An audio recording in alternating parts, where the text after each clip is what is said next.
Often. So when you open it up and you get it out, you've got a variety of sack conditions. The best is if it comes all out and it's hard, it's kind of soft here and it just kind of peels off. That's the easiest one. Could be hard here. Now if it's hard on here, you're going to have to break it off with a pocket knife and slowly work it all the way off, and then take some light sandpaper and sand it down a bit.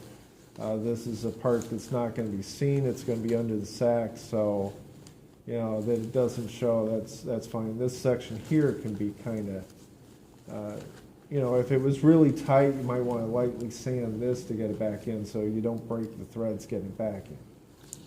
This part obviously is polished, so you want to be kind of careful that you don't do it damage. A lot of times that's where you see plier marks. Because people take pliers and literally try to take it out. Yeah. Yeah, dear.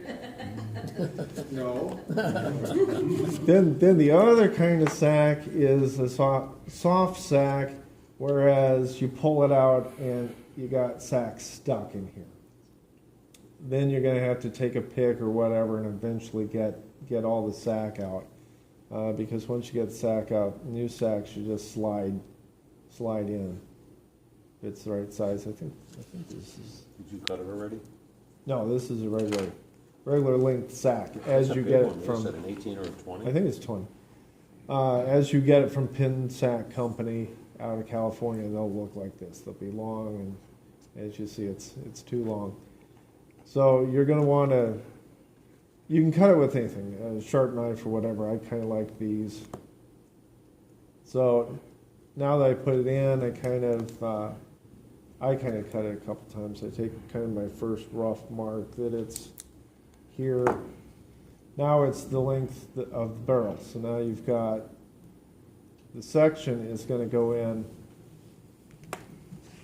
If it's the length of the barrel, the section's going to go in this much more, this first section. So that's kind of your second mark.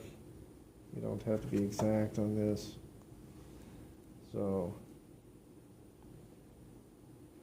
that kind of gets your second bit. Then you can dry fit it to see that it's going to work out. I never use sack spreaders. You use sack spreaders or no? Just do it by hand. Yeah, I think actually this might really take a 22, but I only had a 20. We'll just. Oh, 22, that's a big sack. It's a big pin. So snorkels only take a 14 or 10. Oh, they're Yeah. good ones. Yeah. So then you can see that it's gonna fit in there, and it shouldn't hopefully have bunched up. See, the problem is once you push it in, you can have it that it's too long and it'll push and it could bunch up. Yeah, that is a little bit small. Well, you can lay it down alongside the barrel, Yeah, and it'll give you an idea of where you're at. yeah, because Well, the J-bar. yeah, back in the back, your J-bar is going to curve over, Right. so there's a little room at the back. And then all you need is some orange shellac. So, I mean, all this doesn't cost you much. If you can get a sack, Pandemonium will sell sacks in small quantities. Pin Sack Company, usually you want to buy larger quantities. And you can get the orange shellac for a bottle of it for $5. It'll last forever. So I don't there's a sack spreader tool that comes and you can push this apart and get it over. I generally just kind of,